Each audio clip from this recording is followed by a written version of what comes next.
here today with Ohio businessman and 2024 Republican presidential candidate Vivek Ramaswamy. Thank you for joining us, Mr. Ramaswamy. It's good to be here. Thank you for having me. Of anyone I've seen this cycle, I think it's safe to say you spent the most time talking to people after events, both media and voters, of any of the candidates in the race. What have you learned from doing that and from the time you spent crisscrossing the state in general? Look, one of the things I've learned is how much people care about this country, especially those who are participating in the Iowa caucus process. It's something that people really take seriously as citizens, and I take it seriously. And so that's part of what has brought me back to do. By the end of this, it will have been over 390 total events on the ground in Iowa, more than all of the other candidates combined. Part of that is I see how much the citizens of this state, the people who participate in the caucus, care about their responsibility. It's my responsibility to also show up and actually participate in the process, not through just the fake media filters, but in the real authentic way that it's supposed to be done. And so if there's one thing I've learned, it's why Iowa goes first. It's that people here actually demand clarity and answers and take their responsibility seriously. And I think it's up to us as candidates to take it seriously too. And I've done that more than anybody else here. When we get to January 15th, which is a week away now, why do you think Iowans will go with you and not any of the other folks running? Look, I'm hopeful that they will, but I think it's because I'm the candidate who has told them the truth the whole time. I don't give them poll-tested platitudes. I share with them my actual convictions. And the way other candidates do it, I think professional politicians, they're political consultants, they'll say, here's what polls well, spit that back to the voters. That's not me. Many of the policies that I've adopted, they weren't the necessarily most popular policies at the time I adopted them. I said early on in this campaign that I was against continuing the war in Ukraine because I didn't think it advances our American interests. I've said that I'm against the climate change agenda, which I call a hoax because that's what that agenda is. I was the first major candidate in this race to say that I'm against the carbon dioxide capture pipeline, the CO2 pipeline, using eminent domain to make its way across nearly half of this state. I'm the first, actually, and only one still today to say that on day one I will pardon peaceful January 6th protesters. So I could go down the list. But I'm not somebody who follows the polls. My view is I follow my convictions. It's my job to let the people of this state and this country know who I am and what I stand for. And if that's what they want in their leader, it's their job to vote for me. Now, it's my view that I think people are hungry for an outsider who is not a traditional politician, just giving them what they want to hear. And so it's my expectation that that will be rewarded on the night of the caucus. The fact that I am an outsider from the next generation with fresh legs, somebody who isn't bought and paid for. Frankly, anymore, any politician is dancing to the tune of their biggest donor. In my case, that biggest donor is me. And I think if we're going to win this war in this country, and I don't use that word lightly, I do think we're in the middle of a war for the future of our country. We need a commander-in-chief who can't be bought and paid for by that corrupt system. And we need a commander-in-chief with fresh legs to lead us forward. And I bring both of those things. You've had a lot of praise for former President Trump and even talked about pardoning him. Yes. We're to come to that. How do you differentiate yourself from him, though? Beyond just you're younger, obviously, your background isn't quite the same. So a few things. I agree with him on 90% of policies. But I believe I will be able to take our America First agenda further than Donald Trump did. I'm not just talking about building the wall. I have a clear plan to militarize the southern border, to end birthright citizenship for the kids of illegals in this country who should not be here, to end foreign aid to Central America, requiring every one of those nations between Venezuela and the southern border of Texas to build their own border wall in between, to stop that massive flow of migrants. And yes, a mass deportation plan that's actually very pragmatic and within the bounds of the law. That's just examples. I'm against the carbon capture pipeline. President Trump hasn't taken a position there. I'm the only candidate to say that I will strip vaccine manufacturers of their special liability exemptions because we don't need crony capitalism in this country. So I think in many ways I'm building on the foundation that he laid, but I'm taking our agenda far further. Shutting down the deep state and draining the swamp isn't a slogan to me. I give him credit for pointing out a lot of that problem. He rolled over that log. We saw what crawled out. I'm the one bringing the pesticide, with a clear plan to shut down 75% of the federal bureaucrats, shutting down government agencies from the FBI to the ATF to the CDC to the U.S. Department of Education. I'm not just complaining about them, I'm not just exposing them. I'm actually doing the hard work of getting in there and shutting them down with a clear plan. And that's what it's going to take. And so I've respected President Trump, you're right, more than anybody else in this race because it's the right thing to do. He was an excellent president for this country. He's the best of the 21st century. I've said that before and I'll say it again. But I believe I'm in this to honor his legacy, yes, but to take our movement, the America First movement, to the next level. It didn't start in 2016. It started in 1776. And we owe it to our founding fathers and to this country not to fall into the trap that I believe has been laid for us. This system has made clear, the establishment in both parties effectively have made clear, the donor class and the people who are at work in the deep state have made clear they will not let Donald Trump get anywhere near that White House again. The system has made clear they will stop at nothing to keep this man away from the White House. It's wrong, and I've stood up against it because that's the right thing to do. But it's up to us not to fall into that trap. They want to narrow it down to a two-horse race between Donald Trump and some puppet they can control, eliminate Trump from contention, and then prop up the puppet. No, that's not going to happen, and that's why I'm in this race. You got the future of America First, I believe, right here. And it's my duty to this country to take our movement forward to the next level. You've mentioned it a couple times, the use of eminent domain for a possible carbon capture pipeline. Yes. And I know Mr. King has talked about that quite a bit as well. You've even gone after Governor Kim Reynolds about this. I've asked for clarity on every Republican stance. I think the people deserve to know where the governor of this state stands. How did you kind of arrive at this point of your stance on the carbon capture pipeline? It started in about March, very early in this campaign. I was walking on a farm, on a cow pasture, with some farmers in Pottawatomie County when I first heard about this. The use of eminent domain to capture carbon dioxide from the atmosphere and bury it into the ground? It didn't make any sense. Now, I've written several books. Some of them have touched on my views on climate change and what I call the climate cult in this country. We're effectively obsessing over a problem that is not anywhere near the top 100 problems that we face in the United States. More people are dying of other causes than they are of climate change. They're dying more of bad climate policies than they are of climate change. The earth is more covered by green surface area today than it was a century ago. There's greater risk of people dying of cold temperatures than there is of warm ones. So I've written about this and spoken about this for a long time. I was one of the chief opponents of the ESG movement in America. I was probably the leader in pushing back against it through the market. I founded a firm to compete against BlackRock and State Street and Vanguard. So for me, long before I ran for president, this climate cult was always a problem and an issue for me. But now then coming to the backyards of farmers and hearing about a carbon capture pipeline being built across their farmland was one of the early issues actually I picked up on this campaign. Now I took the months to learn about it before I made it a central issue that I was speaking about.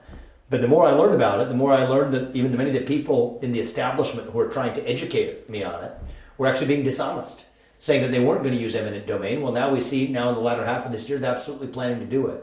And I think that's unconstitutional. And if I'm running for president and I swear an oath to the Constitution, I better darn well know what it says. That includes the Fifth Amendment and the protection of private property rights. May I ask a question quickly here? Well, Jared needs to let Dave in, so I'd like to ask a question. Sure. We have such a great divide in our country right now. How do you plan to bring it together? How do you get these two sides to actually talk about compromise, which is... Yep. It seems like it's such a foreign idea.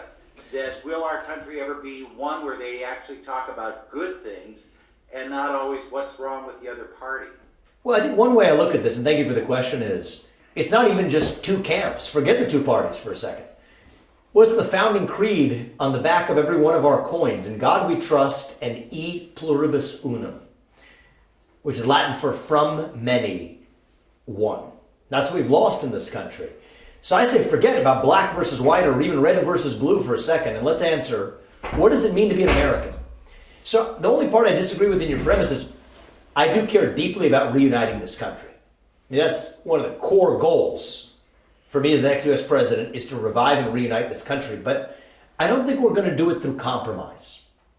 I actually think we're going to do it by being uncompromising about the principles that actually unite all of us as Americans. What are those basic rules of the road in 1776, enshrined in that Declaration of Independence and that Constitution? I think they're basic fundamental ideas that we the people create a government that's accountable to us, not the other way around. That the people we elect to run the government ought to be the ones who actually run the government. That's not the case today. It's the managerial class and the three-letter agencies that are pulling the strings. That you get ahead in this country, not on the color of your skin, but on the content of your character, with your own hard work and commitment and dedication. that you're able to achieve the maximum of your God-given potential without anybody standing in your way. These are basic rules of the road, the rule of law, that we're a nation not of men, but a nation of laws, believing in the rule of law, including in the fact that we enforce that at our borders in this country. The idea that you have the right to speak freely as long as I get to in return. Is Bruce, is that your name? Yes. Yeah, Bruce, sorry about that. I forgot for a second. I was going to say, Bruce, these are not moderate ideals. These are actually rather extreme ideals. Because for most of human history, it was done the other way. And so I reject the idea of moderation only because I think that that's not America. America is founded on these radical revolutionary ideals that set our country into motion. And so the way I will reunite this country as the president is by reviving those shared ideals that unite all of us, not by hiding and compromising on those ideals themselves. How do we deal, though, in politics with people who talk about lying? I mean, it's constant. Every time we hear a candidate, they say so-and-so lied about this, or so-and-so lied about that. Isn't there some kind of honor that's involved with all of this, that we shouldn't lie, that we shouldn't say something that's wrong? Yes, absolutely. And that's the slogan of my campaign is truth. It's one word. Stand for truth, not just when it's easy, but when it's hard. Don't just preach truth to the Democrats. Preach it to our own tribe of the Republican Party when necessary, too. I think we have a government that has systematically lied to its people for a very long time. And I think that one thing I'm going to pledge as the next president, if there's one thing I get done, it'll be a government that tells the people the truth again. Don't hide from the people. Don't obfuscate the truth. In some ways, this is the old world myth. The same myth that says we can't engage in self-governance, that the people can't be trusted to self-govern. The same old world view says that people can't be trusted to express their minds in the open. The old world kings would have laughed at that. Well, they also would have laughed at the idea that you can tell the people the truth about the subjects they can't otherwise handle, otherwise they'll revolt. They won't be able to handle it. America was founded on the rejection of those ideals to say we the people can handle the truth. We the people demand the truth. We the people can speak our minds openly without anybody standing in the way in a constitutional republic where we get to settle our differences in the ballot box. That's what makes America great. That is what makes America itself. And dare I say it, that is what I'm going to revive as the next president of the United States. It's going to take a leader who understands that Constitution to swear an oath to it. To have a chance of being able to keep that oath, you have to first know what that oath even means. And I see that as missing in American politics today. I think it's utterly missing even in the Republican Party today. We can't just be running from something. I am in this to lead us to something. Back to our vision of what it means to be an American. Back to those 1776 ideals. And I'm in this race because I'm in the best position. I believe I am the best positioned candidate to actually accomplish that for this country. And these revolutions, they are led by the next generation for a reason. Thomas Jefferson being 33 years old while he wrote the Declaration of Independence, and actually he invented the swivel chair, the one I'm sitting in right now, was invented, the first prototype of it, by Thomas Jefferson. That's the spirit we need to revive, but I do think that it's going to take somebody whose best days in life are still yet ahead, as they were for Thomas Jefferson, as I pray they are for me. I don't take that for granted, but I hope they are. To see a country whose best days are ahead of itself. I wanted to ask about you. I just want to welcome Dave, and Dave Greason is our managing editor, and I just want you to say hello to him. Dave, I can't hear you, but I think you may be on mute. But Sorry. Hi, how are you today? It's good to see you, Dave. Thank you for having me. And I had a little trouble getting in, so thank you. I'm glad you're here. And thank Go you. for it, Jared. Something I wanted to ask about. You've done a few appearances now, like talks, podcasts, stuff like that, with Alex Jones. Yes. And I'm curious, just why? Well, first of all, why not? I'm talking to everybody, right? And I actually think that he's somebody who's had the courage to say some things about topics that others haven't said. But I talk far left, far right, non-left, doesn't matter. As an American president, I think it is shameful that many people running for that presidency will censor who they do or don't talk to.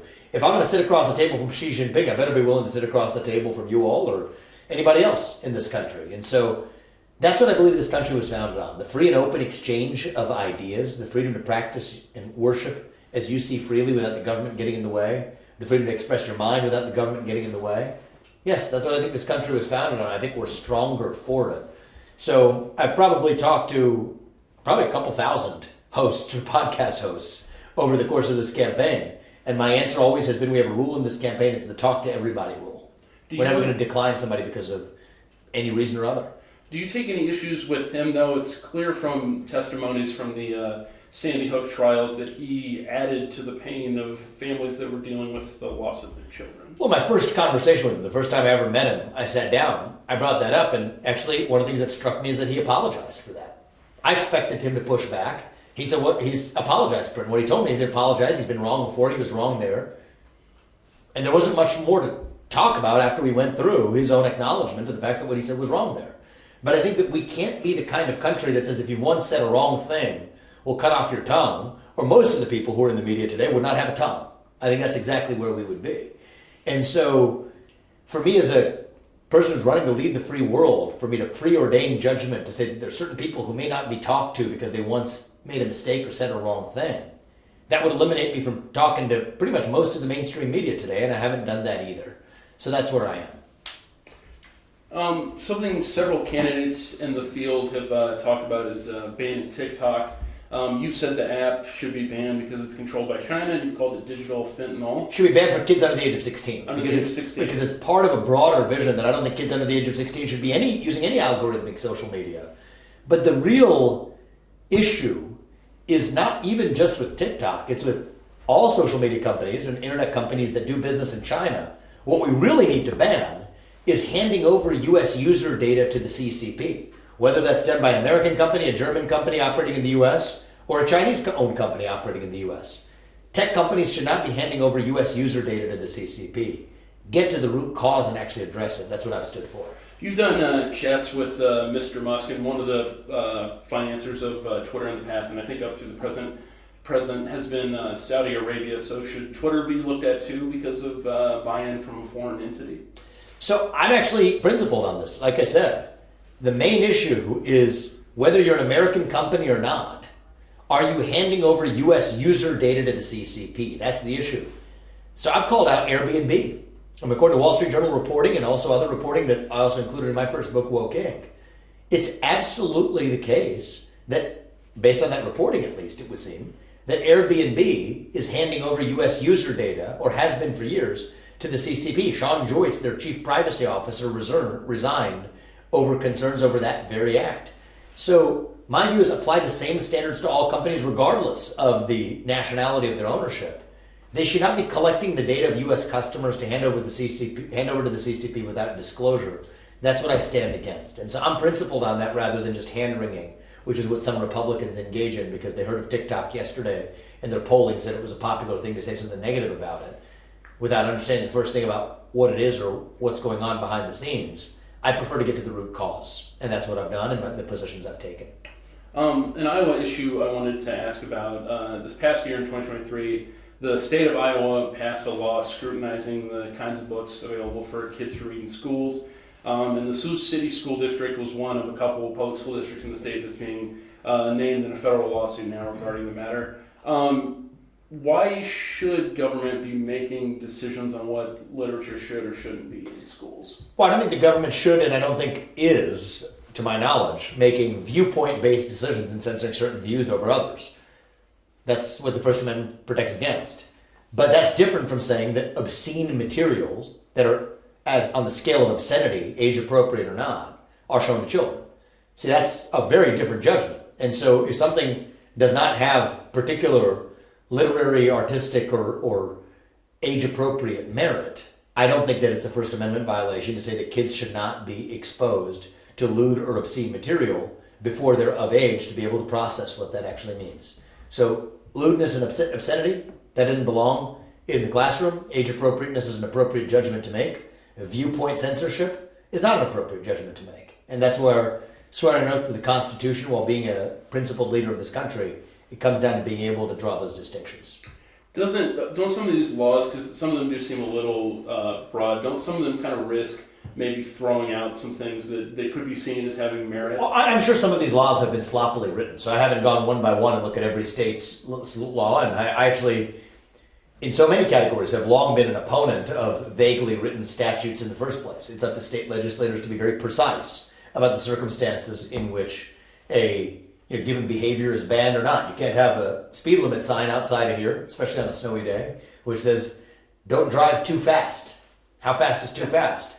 It's after the fact, somebody else's judgment. That's not useful. So I believe in the clarity and the specificity of limited and focused laws, but the laws that I would favor, and I think that these have been on the books in many cases for a long time, it's not controversial, or it shouldn't be, that lewd, obscene, pornographic, or quasi-pornographic material should not be in the classroom, certainly for kids in the first, second, third, fourth, fifth, sixth grade. And as you evolve into high school or otherwise, I don't think there should be pornographic material either, but the kind of material that would be lewd and obscene for a 6-year-old is different than that which may be appropriate to expose a college student to. And so I think it's responsible and sensible and perfectly constitutional for us to be able to make those judgments. Why did we need to have new laws on this? Because shouldn't ultimately the onus for this always fall on the parents already? So with due respect, you're the one bringing this issue up. Yeah. So I'm not Right. I didn't come here to litigate a particular state law of one of 50 states that are actually having such debates. But if we're going to talk about a specific law, let's talk about a specific law. But as I said, my view as a presidential candidate is education should be administered at the state and local level rather than the federal level. My concern is we have a U.S. Department of Education that actually is foisting affirmatively a lot of these toxic gender ideologies and racial ideologies onto it with local schools, using federal taxpayer money as a cudgel, saying those local schools don't get that money unless they're adopting those ideologies. So somebody running for U.S. president, that's why I've taken interest in an issue that the U.S. president can actually address, which is a lot of the overreach of the U.S. Department of Education, which I've said that I would shut down and return the bulk of that money to parents across this country. Because I agree with you, parents should be the ones determining the education of their children and should also be able to, most importantly, determine where their kids actually go to school. Here's another view that I have, and I don't think it should be too controversial. If you're going to teach it in the classroom, put it on the internet. If you don't want to put it on the internet, then you shouldn't be teaching it in the classroom. And so what I actually think smokes out what's going on here in this agenda a little bit is this basic idea that parental rights aren't really something that we believe in anymore in this country, right? New Hampshire vetoed a law, supposedly a Republican governor and legislature and otherwise, vetoed a law that would have otherwise just required parents to be able to know if their kid is showing up at school and identifying as a gender that's different than their biological sex. Well, I do believe parents have the right to know. What's the objection to putting a curriculum, every last word of a curriculum, on the internet? So I think the fact that you see a counter movement against transparency to parents suggests that there is, I think, a little bit more of a questionable and even, dare I say, nefarious agenda at work. But that's what we're going to need to correct in order to actually allow parents to determine the education of their children. Can I just ask one of my team members to come in here? I just want to make sure on a logistical thing. We'll just ask. Excuse me. Oh, I gotta drop this. Sorry. Ask Gavin to come here. When's the hook come? Yeah. I just want to see Gavin also. Is that our camera or yours? That one is yours. Hey, is Gavin here? Okay. I just want to make sure that it's set up in the right. Sure. Hey, Gavin. Are we live in this? Okay. Is the camera even facing me? It is? I'm sitting up here. Yeah, I'm getting both. Okay, got it. Cool. When do we have to go? Oh, we do? Okay, got it. Cool. I think we're good. Give about 5 minutes. Okay. May I ask a quick question? Was that Good. Congressman King? Yeah, we have 5 minutes, Bruce. Yes. Hi, Congressman King. Hi, Bruce. All right. Nice to see you. Good to see I you. have a question. Oh, good. What have you learned from running for office? What did I learn? I don't think I better What start have I answering learned? that. What have I learned? Look, we'd be here all day if I asked you. So, this is a... What have I learned? Yeah, I'll tell you that. And I'm proud to have Congressman King's endorsement. I think that he is somebody who, we found common cause in opposition to this carbon capture pipeline, and through that process discovered a shared passion for this, sometimes in our current culture, what they make it seem like is an antiquated document called the Constitution. And I think if we bring that back, our country's best days are still going to be ahead of us. But what I will say is that we have to revive the actual purpose of running for office. One of the things I've learned is that when you spend a lot of time, whoever you're spending a lot of time with and answering to, you start to operate like they're your boss. And I've realized that most politicians, especially those running for president, are spending most of their time with mega donors. Money is the mother's milk of politics. That's what I've learned. And I think it is sad because many of those people are answering to the people they view as their boss, which are the mega donor puppet masters, rather than to the people of this country. And so when you tie that back to a fact like the reality that I'm the person who has done more events than anybody in this race, it's not just the fact that I worked hard and want to get credit for that with Iowans. It's deeper than that. It goes to the heart of who you think you actually are reporting to. This is a job interview. And the people who determine the hiring decision aren't, or at least shouldn't be, the people who are writing mega checks to super PACs. The people who should be making that determination are the people of this country. And so that's why the Iowa caucus process works the way it is. And I think that that's why a lot of the mainstream media's and super PAC electoral interference is what I'll call it in the integrity of that process bothers me. But it's also what gives me a special obligation to see this through. This country has blessed us with an American dream that my parents wouldn't have imagined us even achieving the heights of when they came to this country 40 years ago with no money in search of opportunity. I've gone on to found multiple multi-billion-dollar companies. My wife, Apurva, is a successful throat surgeon at the cancer hospital at Ohio State where she's caring for cancer survivors. I think that we owe it to this country, to especially the fact that we've lived that American dream. I don't have to rely on that donor class. My biggest donor is me. I'm not somebody else's circus monkey. I'm not somebody else's pawn on a chessboard. And I think that's doubly important right now when we've lost our way as a country, when we've lost our national identity, when we've lost our commitment to the Constitution. And I see a bunch of other puppets, really, is what I even call them. It's a Freudian slip. I was going to say politicians, but puppets is what comes out of my mouth. These other puppets are really reporting to their puppet masters, it's my responsibility for somebody who can actually do this without relying on that game to actually do this the right way. And I do think it's going to take a leader from the next generation and coming in from the outside to get this right. Not just for my generation, but for all generations of Americans. And so that's one of the things I've learned. You were in Perry, Iowa this past week. What did you make of the shooting that happened there, and what would you do if elected president to make sure Iowa and other states don't see future Perrys? So it was tragic what happened there that day, to say the least. And it was striking to me. So we actually canceled our event. I happened to be there, right, an hour or so after the events played out. But we instead converted it to a prayer and open conversation session where it was just open to members of the community sitting around a room like this one, having a conversation. And one of the things that struck me is how hungry people were to have that open conversation. I think we do have a mental health issue in this country. It's spread like an epidemic across this country. And so we have to get to that root cause. So what would I do as the next president? One is bring back the psychiatric hospitals and psychiatric institutions, something everybody in that room was in favor of. We need to stop shuttering those psychiatric institutions because of pharmaceutical industry lobbying. I know they blamed it on abuses at the psych institutions, but the reality is pharma lobbying that drove it. And then one thing I'm going to do in the very near term is favor policies to put 3 armed security guards in every school across this country. It's not even close, which is a better use of funds. The $80 billion in our federal Department of Education, or a tiny fraction of that, to be able to put armed security guards into schools to protect our kids. But that's what I would do, among other things, to help make sure something like what happens in Perry never happens again. A father came. He said he knew about the event. He wasn't planning to come. But he and his wife picked up his daughter from that elementary school right by that high school, and they showed up specifically because he said he did actually want to have an open conversation and share his thoughts. And there were a lot of tears.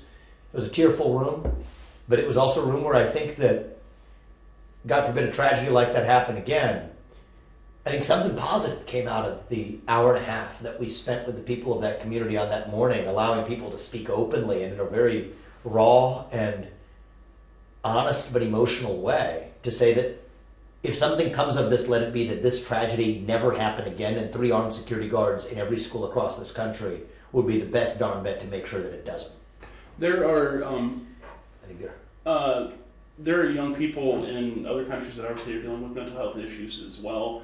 Why do you think we don't see these same kinds of shootings and things like that in other countries? Well, I think that the mental health epidemic is at a new height in this country. I think that we're failing to protect our own kids at a rate that we would at banks. I mean, we use greater security at banks or in our airports or, frankly, at many shopping malls than we do at our schools. So we have to apply those standards evenly. I also think the advent of modern social media and its popularity in the United States is a problem. I think it's driving and fueling some of that mental health epidemic. I go back to what I said earlier. That's why I say if you can't smoke an addictive cigarette by the age of 18, you shouldn't be using an algorithmically powered social media product by the age of 16, before the age of 16 or 15 and under either. So I think that those are basic common sense solutions that look out for the next generation, that enforce the rule of law, that protect our children, that get to the root causes of that mental health epidemic, but do it in a way. We don't even have a healthcare system in this country. We have a sick care system. We have a system that should pay for preventative care, including mental health care and otherwise, through a more competitive private health insurance marketplace than we have today. So we could have a day-long discussion about it, but I prefer getting to the root causes rather than the symptoms. So other people's temptations may be to say, oh, let's infringe on Second Amendment rights and take guns from law-abiding citizens through red flag laws or otherwise. I think the right answer is to remove psychiatrically ill and dangerous people from their communities, and we have to have the courage to actually do it. Quintessential Iowa question I have to get you out Yes. here on. You've been to the state fair, you've been to all kinds of Iowa eateries and several hundred events you've done. What's the best Iowa-specific food that you've had? If it was fried, that's an even better answer. Probably the boiled egg on a stick at the Iowa State Fair, with seasoned with some paprika, and it was pretty good. Or whatever the seasoning they put on there, it was actually pretty darn good. And the funnel cake was also pretty good at the Iowa State Fair. So that was the fried component of it. I'll tell you that we made some of the best friends in our lifetime, in the year that we've spent here. Friends who we never would have otherwise met were it not for this process. And I don't think that we have to be this nation in decline anymore. I think we still can be a nation in our ascent. And the friends and Iowans we met here, I think, share that conviction in common. It's not going to happen automatically. It's not morning in America now, but I think it can be. And I do think it's going to take a leader who's a little different in a number of ways to reach and lead that next generation of Americans. And if there's one thing I do in this country, shutting down the bureaucracy, the deep state, securing our borders, declaring independence from China, all of that, we're going to get done. But the thing I most want to say when we leave that office in January of 2033, after 2 terms, is that our kids and their generation, that they're once again proud to be citizens of this nation. And I believe, especially for that next generation, I can help us revive that missing national pride in this country. And if we do that, I am confident that our best days are going to be ahead of us. And I also believe we're going to, in the very short run, deliver a major surprise at the Iowa caucus. And that's going to lead to just this being the first step of our path to leading this country for the next 8 years. Mr. Ramaswamy, thank you for your time. I appreciate your time. Thank you. Thank you, guys.